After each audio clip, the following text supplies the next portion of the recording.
Hello दोस्तों, welcome to विज्ञान kingdom में क्लास 10th की साइंस का दूसरा चैप्टर एक्सप्लेन कर रहा हूं और इसमें ये दूसरा लेक्चर है। यहां आज के दिन मैं आपको बताऊंगा कि अम्ल के भौतिक गुण क्या होते हैं और अम्ल के रासायनिक गुण क्या होते हैं। इसी प्रकार से क्षार के भौतिक गुण क्या होते हैं और क्षार के रासायनिक गुण क्या होते हैं। साथ में अम्ल और क्षार के दोनों के उपयोग भी बताए जाएंगे। तो चलिए आज का लेसन शुरू करते हैं। आज का लेक्चर है लेक्चर नंबर 2। सबसे पहले हम एक पोर्शन कवर कर देते हैं ताकि इससे ये हमारा एक बॉर्डर बन जाएगा। इससे ऊपर हमें नहीं लिखना क्योंकि यहाँ आपको इंडिकेशन मिलता रहेगा कि कौन सा चैप्टर चल रहा है। तो क्लास जो है वो कौन सी होगी, सब्जेक्ट कौन सा है, ये जानकारी मिलेगी। साथ में आपको मिलेगा ये लेक्चर की इन्फॉर्मेशन, यहाँ से मिलेगी कौन सा लेक्चर है। ठीक है, तो मैं आपको बता दूँ कि ये जो है क्लास 10th है और क्लास 10th में आप साइंस पढ़ रहे हैं। ठीक है, यानी सब्जेक्ट साइंस हो गया। यहाँ पर भी आप साइंस ही लिख सकते हैं। ठीक है, आपका जो लेक्चर है वो लेक्चर, चलिए आज शुरू करते हैं अम्लों के भौतिक गुण। पहला टॉपिक होगा हमारा अम्लों के भौतिक गुण। अम्लों के भौतिक गुण।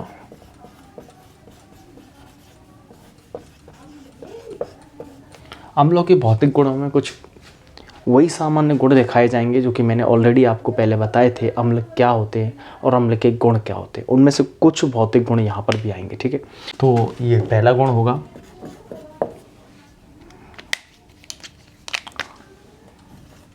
अम्ल प्रबल संक्षारक। संक्षारक पदार्थ हैं। संक्षारक यानी कि किसी चीज़ को खराब कर देने वाले संक्षारक पदार्थ हैं, अर्थात इनके संपर्क में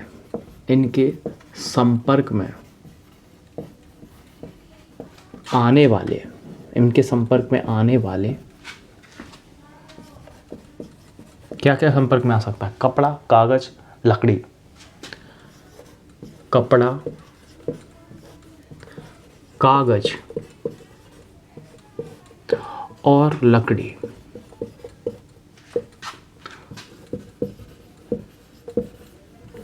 आदि,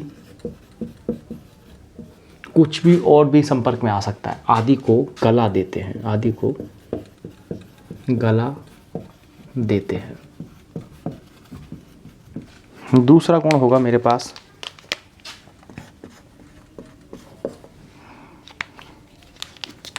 अम्ल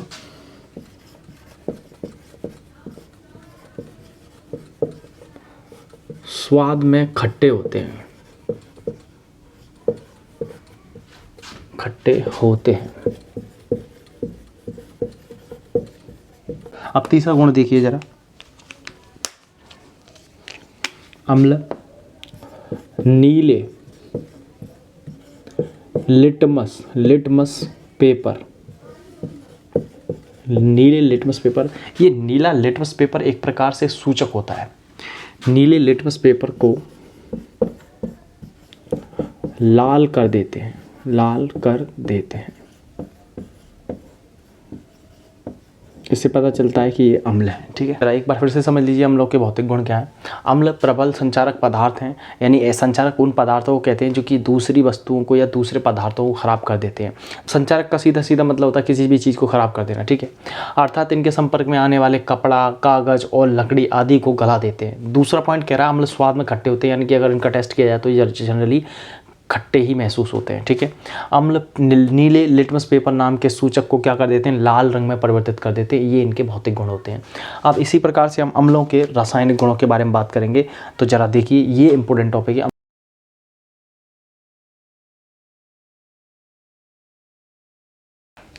अगला टॉपिक होगा अम्लों के रासायनिक गुण।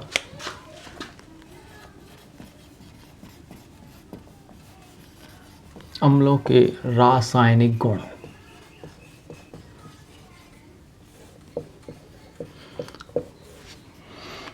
इसमें पहली रिएक्शंस जो आएगी आपके लिए, सबसे पहले हम देखेंगे अम्ल की धातुओं के साथ अभिक्रिया। अम्ल की धातुओं के साथ अभिक्रिया, धातुओं के साथ अभिक्रिया। इस टॉपिक में हम समझेंगे कि अम्ल जब सक्रिय धातु से क्रिया करता है तो क्या होता है। जरा देखिए,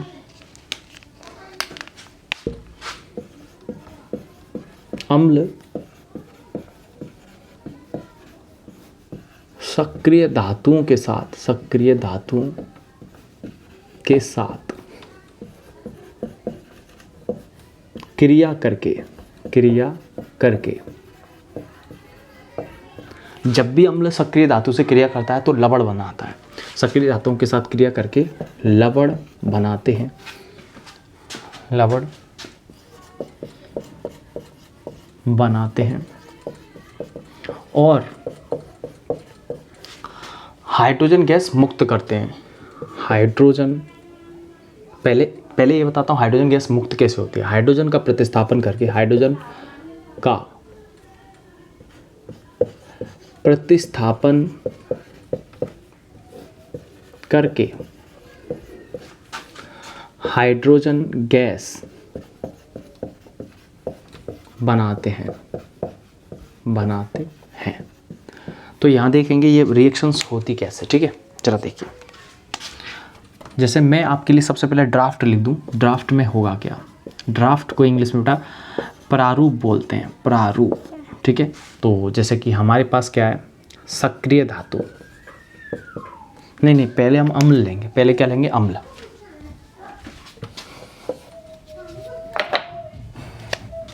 जैसे कोई भी अम्ल है, यदि वो सक्रिय धातु के साथ क्रिया करेगा, किसके साथ, सक्रिय धातु के साथ, सक्रिय धातु के साथ क्रिया करेगा। सक्रिय धातु, यदि सक्रिय धातु के साथ क्रिया होती है तो क्या बनता है, यहाँ बनेगा लवण बनेगा। क्या बनेगा, लवण बनेगा, प्लस हाइड्रोजन गैस निकलेगी, हाइड्रोजन गैस मुक्त हो जाएगी, ठीक है। तो ये देखिए, इस प्रकार से ही हमें अब रिएक्शंस करानी है। जरा रिएक्शंस पे गौर करिए। तो यहाँ पे मेरे पास जो पहली रिएक्शंस है वो देखेंगे।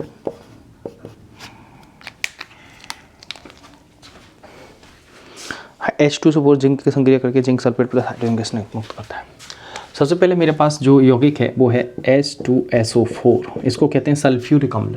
ये सक्रिय धातु जैसे कि जिंक ये H2SO4 सक्रिय धातु जैसे जिंक के संग जब क्रिया करता है तो यहाँ जिंक क्या है, ये वाला जो जिंक है हमारे पास, जो ये जिंक है ये क्या करेगा, इस हाइड्रोजन का प्रतिस्थापन कर देगा।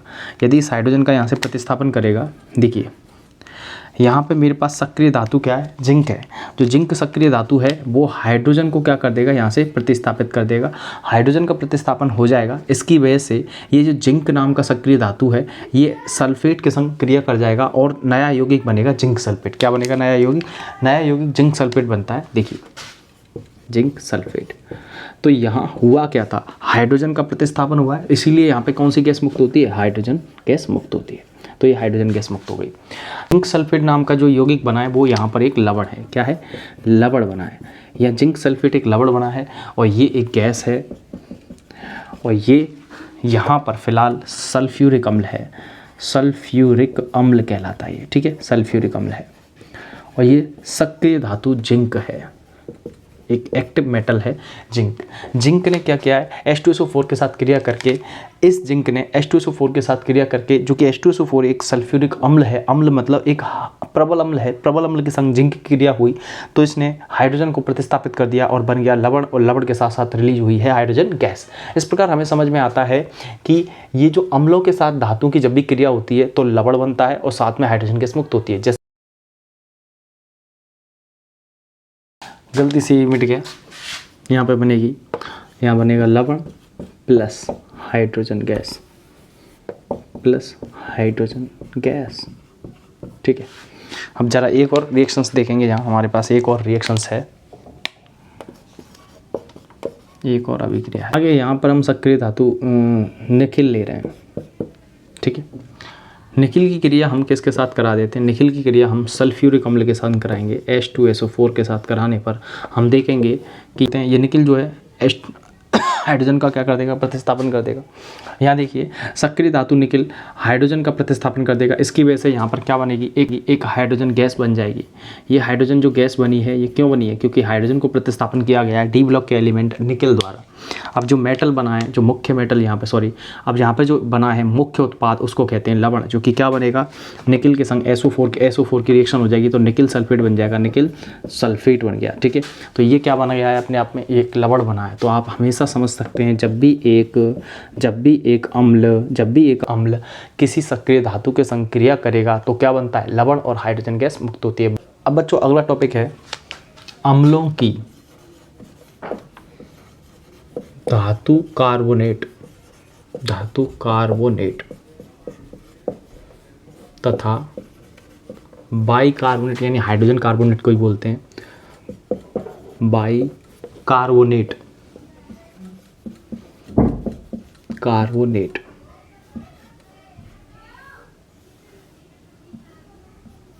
के साथ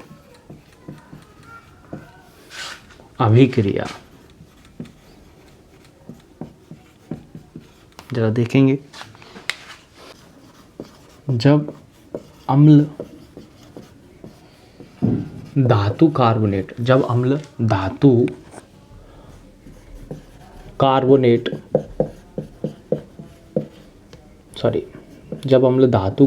तथा बाइकार्बोनेट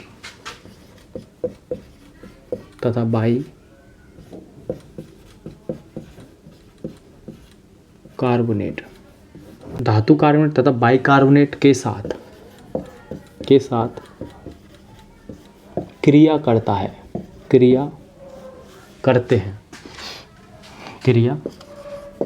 है, सही शब्द है, करता है, तो कार्बन डाइऑक्साइड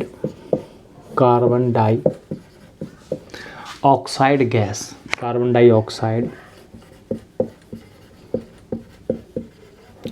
डाइऑक्साइड यानी कि CO2, कार्बन डाइऑक्साइड यानी कि CO2 कॉमा जल तथा मुख्य उत्पाद के रूप में उत्पाद यानी प्रोडक्ट के रूप में, मुख्य उत्पाद के रूप में लवण बनाते हैं। क्या बनाते हैं, लवण बनाता है। अम्ल की क्रिया करा रहे हैं ना, कोई भी अम्ल है जब भी किसी कार्बोनेट तथा बाइकार्बोनेट के साथ क्रिया करता है तो सबसे पहले मुख्य उत्पाद के रूप में लवण बनता है, उसके बाद CO2 और जल बनते हैं। ठीक है, ये समझना बहुत ज़रूरी है। अब इसी चीज़ को ड्राफ्ट के रूप में लिख लें ताकि आपको समझ में आ सके कि ड्राफ्ट है क्या है।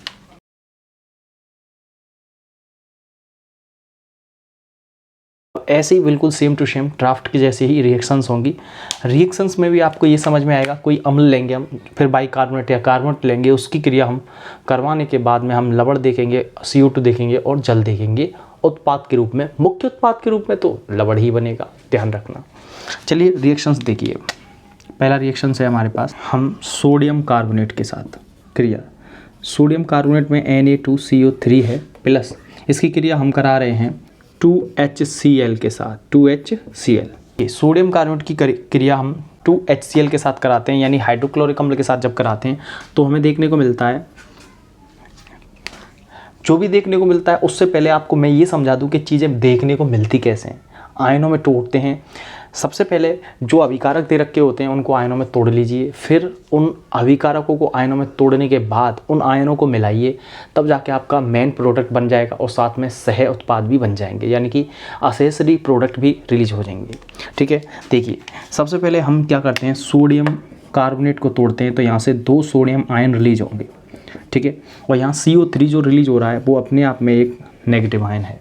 ठीक है, अब यहाँ CO3 जो है वो, और इधर से क्या निकल सकता है, 2 हाइड्रोजन क्लोराइड निकलेंगे, यानी कि यहाँ से निकलेंगे 2 हाइड्रोजन आयन और साथ में 2 क्लोरीन आयन। ठीक है, अब हम देखेंगे कि यहाँ जो हाइड्रोजन आयन है वो हाइड्रोजन आयन 2 हैं, उनकी संख्या 2 है, और 2 हाइड्रोजन आयन जब भी एक ऑक्सीजन को देखते हैं तो उसके संग तुरंत हाइड्रोजन बॉन्डिंग करके पानी बनाने की कोशिश करते हैं। तो ठीक वही प्रक्रिया यहाँ CO3 के साथ होगी। इसमें से जो कार्बन के साथ 3 ऑक्सीजन परमाणु हैं, इसमें जो कार्बन के साथ 3 ऑक्सीजन परमाणु हैं उनमें से एक ऑक्सीजन परमाणु यहाँ से अलग हो जाएगा, टूट जाएगा, क्योंकि इनके साथ कौन क्रिया करने के लिए आ रहा है, हाइड्रोजन क्रिया करने के लिए आ रहा है। कुछ ऐसे होगा, जरा देखिए, CO2 टूट जाएगा और ऑक्सीजन अलग निकल जाएगा। यहाँ से जो ऑक्सीजन अलग निकला है, ये क्यों निकला है, क्योंकि हाइड्रोजन सीधा क्रिया करने के लिए आ रहा था किसके साथ, CO3 के एक ऑक्सीजन के साथ, जिसको हमने अलग से यहाँ पर दिखाया गया है, इसको हम अलग से यहाँ दिखा रहे हैं। देखिए इस प्रकार से इनकी क्रिया हो जाएगी। यहाँ से हाइड्रोजन आयन 2 ऑक्सीजन के साथ क्रिया करके क्या बना देंगे, यहाँ वहाँ पानी बना देंगे। तो H2O, ये इस प्रकार से H2O यहाँ बन गया। ठीक है, यहाँ से आपको समझ में आया कि वहाँ H2O कैसे बना, पहली बात। अब दूसरी बात देखेंगे कि यहाँ हमारे पास मौजूद हैं 2 सोडियम आयन और 2 क्लोरीन आयन। ये आपस में क्रिया करके मुख्य उत्पाद लवण बनाएंगे। तो मुख्य उत्पाद लवण यानी कि NaCl कितनी बार बनाए, 2 बार बनाए, NaCl बन गया। अब देखें इसके अलावा क्या चीज़ रह चुकी है जो कि हमें बनानी है। अब रह गया है CO3 में से CO2, केवल CO2 रह गया है। तो इसको यूं ही क्यों लिख दीजिए, और CO2 अपने आप में एक गैस के रूप में बन गया। तो CO2 गैस बन गया, यहाँ जल भी प्राप्त हो गया। ठीक है, और साथ में यहाँ लवण जो कि NaCl एक साधारण नमक के रूप में प्राप्त हुआ है। ठीक है, तो इस प्रकार से हमने देखा कि सोडियम कार्बोनेट यानी कार्बोनेट जब भी किसी अम्ल के साथ क्रिया करता है तब लवण बनता है, CO2 गैस बनती है और जल बनता है। ठीक है, अगला एक और उदाहरण समझते हैं कार्बोनेट के लिए। ठीक है, अब के हम लेते हैं पोटेशियम कार्बोनेट K2CO3। इसकी अभिक्रिया हम 2HCl के साथ कराते हैं। जब 2HCl के साथ इसकी क्रिया कराई जाएगी तो देखते हैं क्या बनता है। सबसे पहले जो भी बनेगा उसको आयनों में तोड़ लीजिए। ठीक, सबसे पहले इसको आयनों में तोड़ते हैं और आयनों में तोड़ने पर हमें नज़र आता है K+2 2 पोटेशियम आयन रिलीज होंगे, एक CO3 नेगेटिव आयन रिलीज होगा, और यहाँ से रिलीज होते हैं 2 हाइड्रोजन आयन और 2 ही क्लोरीन आयन। ठीक है, अब ये रिलीज हो जाते हैं तो यहाँ से जो 2 हाइड्रोजन आयन है इसमें से एक ऑक्सीजन के संग क्रिया करके हाइड्रोजन बॉन्डिंग करेंगे और जल बना देंगे। इसीलिए हमको इसको भी तोड़ना पड़ेगा, CO2 के रूप में और ऑक्सीजन नेगेटिव के रूप में। तोड़ लिया। अब ये टूट जाने की वजह से यहाँ से जो 2 हाइड्रोजन आपको नज़र आ रहे हैं, ये 2 हाइड्रोजन क्या कर जाएंगे आपस में, यहाँ से ये दो हाइड्रोजन आपस में क्रिया करके जल बना देंगे। क्या बना देंगे, यहाँ से इन दोनों हाइड्रोजन आयनों ने ऑक्सीजन के साथ क्रिया करके जल बना लिया। ये 2 हाइड्रोजन आयन इस ऑक्सीजन के साथ क्रिया करके वहाँ जल बना लेते हैं, और बचा हुआ चीज़ है, देखिए पोटेशियम आयन इस 2 क्लोरीन आयन के साथ क्रिया करेगा। लेकिन ये देख लेते हैं पोटेशियम आयन कितने हैं, 2, क्लोरीन आयन कितने हैं, 2। तो 2 ही पोटेशियम आयन है, 2 ही क्लोरीन आयन है, तो क्या बनेगा, 2 बार KCl बन जाएगा, जो कि अपने आप में पोटेशियम क्लोराइड कहलाता है। इसको लवण बोलते हैं। ठीक है, लवण बन चुका। अब देखिए क्या रह चुका है, जो रह चुका है उसको सेम टू सेम लिख देंगे, क्योंकि CO2 रह गया है। CO2 अपने आप में गैस है, तो गैस सेम टू सेम लिखी जाती है कि CO2 गैस बन गई। ठीक है, ये प्रोडक्ट समझ में आएगा। कार्बोनेट की एक और अभिक्रिया आपको समझ में आ गई। अब कार्बोनेट की तीसरी अभिक्रिया समझते हैं। ठीक है,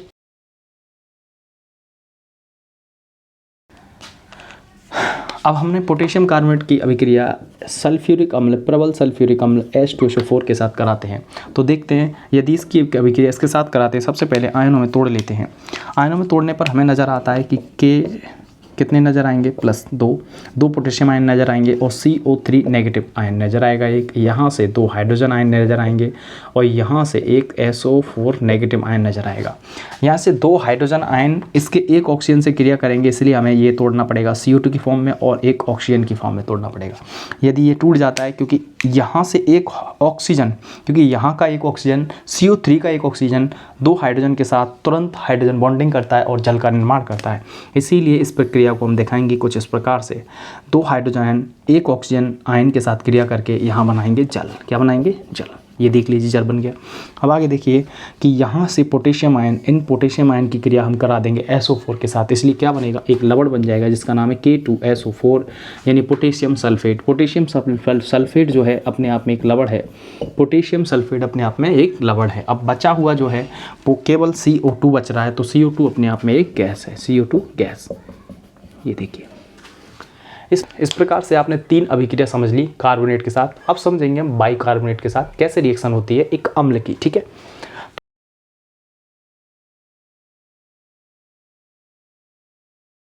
अब आगे उदाहरण देखिए बाइकार्बोनेट का।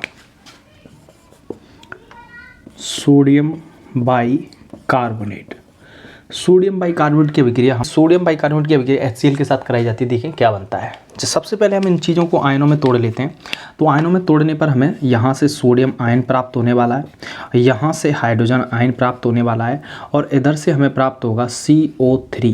CO3 में से भी हमें CO2 प्राप्त होता है और ऑक्सीजन अलग निकल के आता है। ठीक है, अब इसको तोड़ते हैं। यहाँ से हाइड्रोजन आयन प्राप्त होगा और यहाँ से क्लोरीन आयन प्राप्त होगा।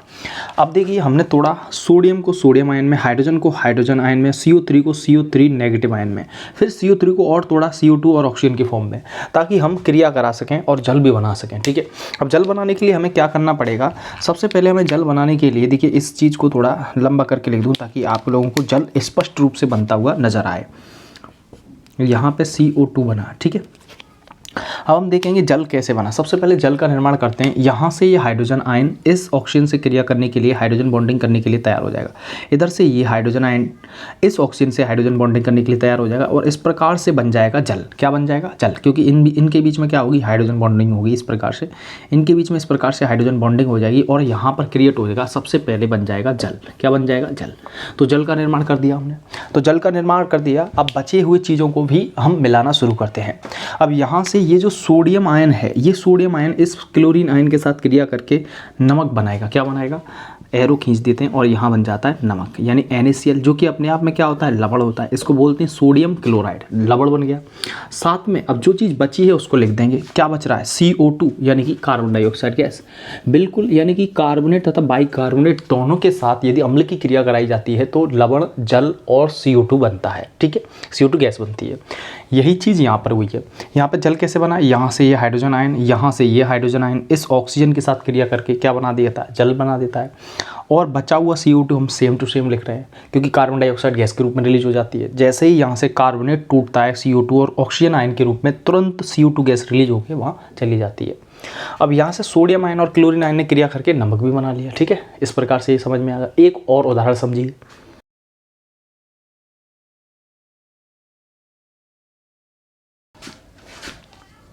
अगले उदाहरण में हम देखेंगे पोटेशियम बाइकार्बोनेट की क्रिया हम कराते हैं H2SO4 के साथ। यदि पोटेशियम बाइकार्बोनेट की क्रिया हम H2SO4 के साथ ना करा के हाइड्रोजन सल्फेट के साथ कराते हैं, किसके साथ कराते हैं? हाइड्रोजन सल्फेट के साथ कराते हैं। तो हाइड्रोजन सल्फेट यानी कि एक दुर्बल अम्ल है, और दुर्बल अम्ल के साथ यदि इसकी क्रिया कराई जाती है तो हम देखते हैं क्या बनता है। सबसे पहले क्या बनता है ये देखने के लिए हम चीज़ों को आयनों में तोड़ लेते हैं। ये वाला अभिकारक और ये वाला अभिकारक, दोनों अभिकारकों को हम आयनों में तोड़ते हैं। सबसे पहले आयनों में देखिए, यहाँ से पोटेशियम आयन रिलीज होगा, यहाँ से हाइड्रोजन आयन रिलीज होगा और यहाँ से ये CO3 नेगेटिव आयन रिलीज हुआ और इसमें से एक कार्बन डाइऑक्साइड गैस निकल जाएगी और एक ऑक्सीजन निकलेगा। किस प्रकार से निकल सकता है? चीज़ें ज़रा ध्यान से देखना। यहाँ से CO2 निकलेगी और यहाँ से ऑक्सीजन नेगेटिव आयन के रूप में निकल गया। ठीक है, अब इसको तोड़ते हैं। यहाँ हमने इसमें से निकाला एक हाइड्रोजन आयन और इधर से निकलता है SO4 नेगेटिव आयन। ठीक है, तो ये हमने आयनित रूप में सभी को लिख लिया। अब हम आयनित रूप में लिखने के बाद इनको मिलाएंगे और यौगिक बनाएंगे। ठीक है, उत्पाद बनाएंगे। तो यहाँ सबसे पहले इस हाइड्रोजन को लीजिए, ये ऑक्सीजन से क्रिया करने के लिए, हाइड्रोजन बॉन्डिंग करने के लिए चला जाएगा। इधर से ये हाइड्रोजन बॉन्डिंग करने के लिए ये भी हाइड्रोजन आ रहा है और ये ऑक्सीजन के पास आ रहे हैं, दोनों के दोनों हाइड्रोजन। ये दोनों हाइड्रोजन यदि ऑक्सीजन के पास आते हैं तो क्रिया करके क्या बनाते हैं? जल बना देते हैं। तो जल निर्मित हो जाएगा। यहाँ पर जल निर्मित हो गया, ये जल का निर्माण हो गया। ठीक है, अब जल का निर्माण जो हुआ है उसमें आगे देखिए क्या और बन सकता है। यहाँ से ये जो हाइड्रोजन, ये पोटेशियम आयन जो है, ये इस SO4 नेगेटिव के साथ क्रिया करके बनाएगा KSO4। क्या बनाएगा? KSO4 पोटेशियम सल्फेट, जो कि ना तो अम्ल है और ना ही क्षार है। तो क्या है? पोटेशियम सल्फेट अपने आप में एक लवण है, यानी कि लवण बन चुका है, यहाँ पर साल्ट बन गया। ठीक है, अब बची हुई चीज़ क्या है? एक ही बच रही है यहाँ पर, ये है CO2 गैस। एक ही बच रही है जिसका नाम है कार्बन डाइऑक्साइड गैस। तो ये गैस बन चुकी है। यहाँ आपने देखा कि कार्बोनेट और बाइकार्बोनेट दोनों में ही लवण, CO2 गैस और जल बनते हैं।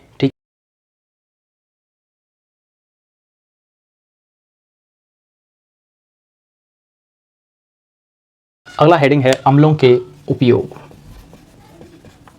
इसमें हम बताएंगे 3 मुख्य अम्ल। सल्फ्यूरिक, जो कि अपने आप में प्रबल अम्ल हैं, सल्फ्यूरिक अम्ल।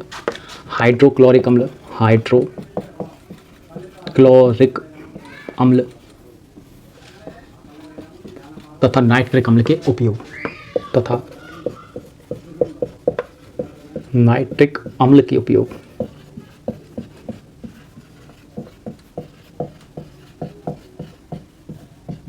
सबसे पहले हम शुरू करेंगे सल्फ्यूरिक अम्ल के उपयोग।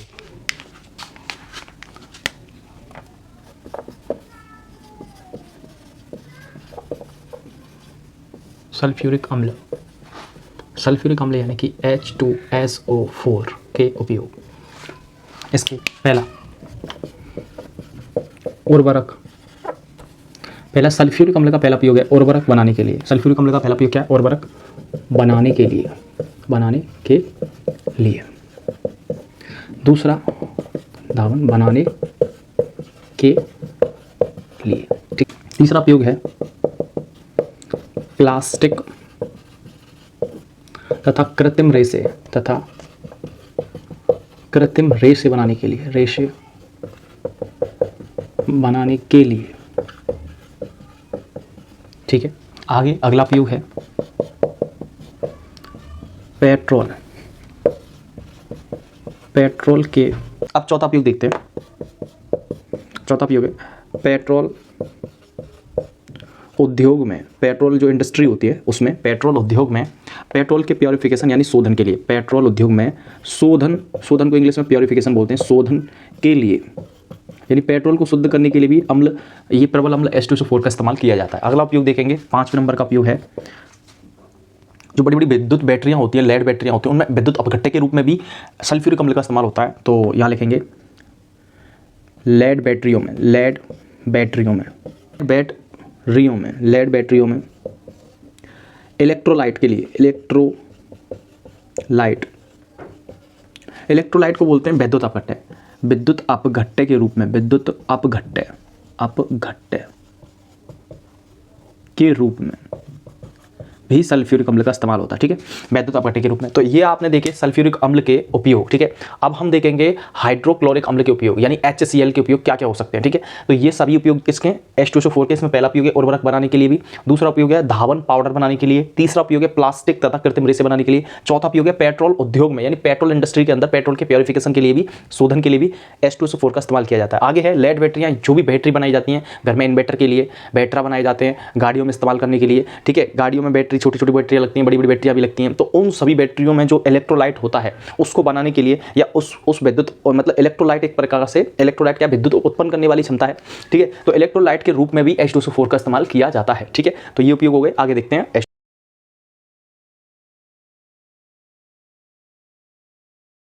तो ये देखिए, अब है हमारे उपयोग, दूसरे नंबर पे पॉइंट जमाने वाला है वो HCl यानी कि हाइड्रोक्लोरिक अम्ल, हाइड्रोक्लोरिक, हाइड्रोक्लोरिक अम्ल।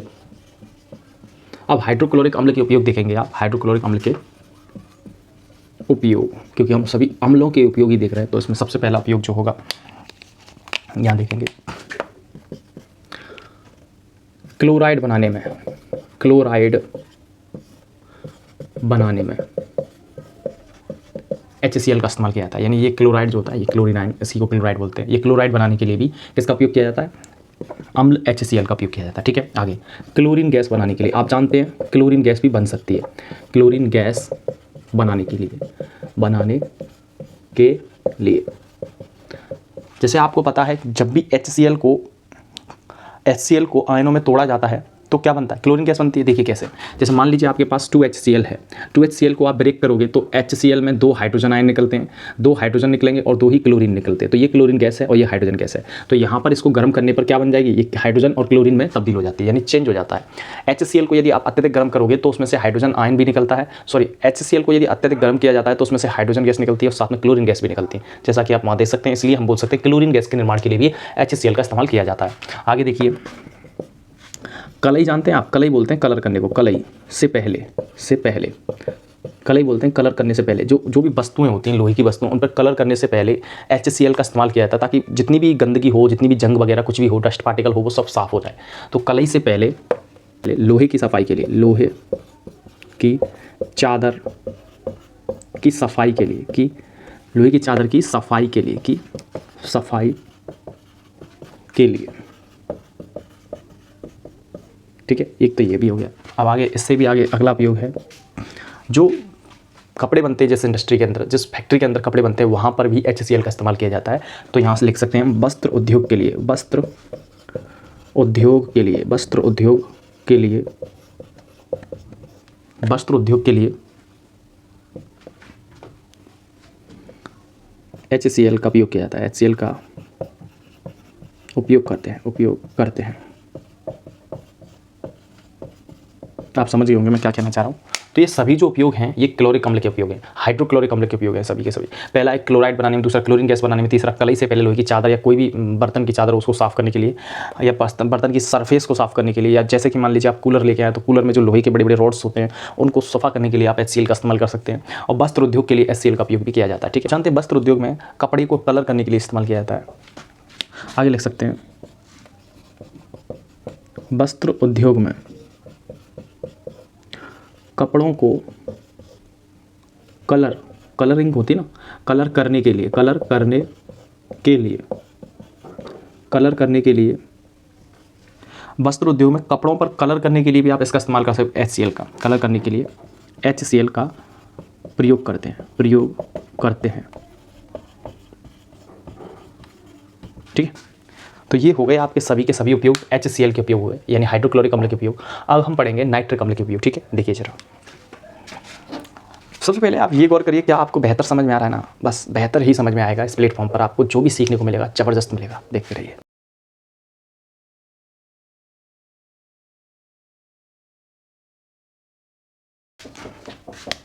तीसरा अम्ल है हमारे पास HNO3। HNO3 इसको बोलते हैं नाइट्रिक अम्ल। नाइट्रिक अम्ल के उपयोग, ठीक है, नाइट्रिक अम्ल के उपयोग। ठीक है, अब नाइट्रिक अम्ल के उपयोग आगे देखिए। HNO3 के क्या क्या उपयोग हो सकते हैं। पहला उपयोग है सोने, यानी कि सोने का फॉर्मूला होता है AU, जिसको बोलते हैं इंग्लिश में गोल्ड। गोल्ड के शोधन के लिए, गोल्ड के शोधन में इस्तेमाल होता है इसका, शोधन के लिए इसका इस्तेमाल होगा नाइट्रिक अम्ल का। गोल्ड का प्योरिफिकेशन शोधन करने के लिए HNO3 का इस्तेमाल होता है। इसी प्रकार से जो सिल्वर होती है, यानी कि AG को क्या बोलते हैं? सिल्वर, यानी कि चांदी। तो AG यानी चांदी हो गई आपकी। चांदी के उपयोग नहीं, चांदी के शोधन के लिए, यानी जैसे आपको सोने के शोधन के लिए जिस प्रकार सोने के शोधन के लिए HNO3 का उपयोग होता है, उसी प्रकार से चांदी के शोधन के लिए भी HNO3 का उपयोग होता है। यानी कि प्योरिफिकेशन, सोना और चांदी दोनों का प्योरिफिकेशन शोधन किससे किया जाता है? HNO3 से किया जाता है। ये अम्ल है, इसी से किया जाता है। ठीक है, आगे तीसरा उपयोग देखेंगे। HNO3 का उपयोग विस्फोटक पदार्थ बनाने के लिए भी किया जाता है, यानी कि विस्फोटक पदार्थ बनाने के लिए, विस्फोटक पदार्थ बनाने के लिए जो विस्फोटक पदार्थ होते हैं उनका निर्माण करने के लिए भी HNO3 का इस्तेमाल किया जाता है। आगे देखिए, चौथा है रंग बनाने के लिए, रंग बनाने के लिए इस्तेमाल किया जाता है किसका? HNO3 का। आगे 5th नंबर का उपयोग देखिए, उर्वरक जो उर्वरक रसायन, जो केमिकल फर्टिलाइजर किसान अपने खेतों में उपयोग करते हैं, उसको बनाने के लिए भी HNO3 का इस्तेमाल किया जाता है। ठीक है, तो उर्वरक बनाने के लिए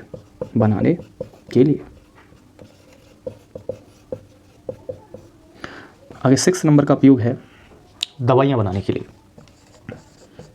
दवाइयाँ यानी औषधियों का भी निर्माण किया जाता है, दवाइयाँ बनाने के लिए। ठीक है, दवाइयों को बनाने के लिए भी HNO3 का उपयोग किया। ये HNO3 लास्ट अम्ल था जिसके उपयोग मैंने अभी खत्म किए हैं। ठीक है, पहला उपयोग था सोने को शोधन करने के लिए, चांदी का शोधन करने के लिए। तीसरा उपयोग है विस्फोटक पदार्थ बनाने के लिए। चौथा उपयोग है कलर बनाने के लिए। पांचवा उपयोग है उर्वरक यानी केमिकल फर्टिलाइजर बनाने के लिए भी। और लास्ट का उपयोग है दवाइयाँ यानी मेडिसिन बनाने के लिए भी HNO3 का उपयोग किया जाता है। अब इतना समझ में आने के बाद हम एक बात आपको बता देते हैं कि ये सभी अम्लों के उपयोग हो गए। अम्लों के उपयोग कराने से पहले मैंने अम्लों के गुण कराए थे, जैसे रासायनिक गुण और भौतिक गुण। ये रासायनिक गुण, भौतिक गुण और अम्लों के उपयोग सभी हो गए।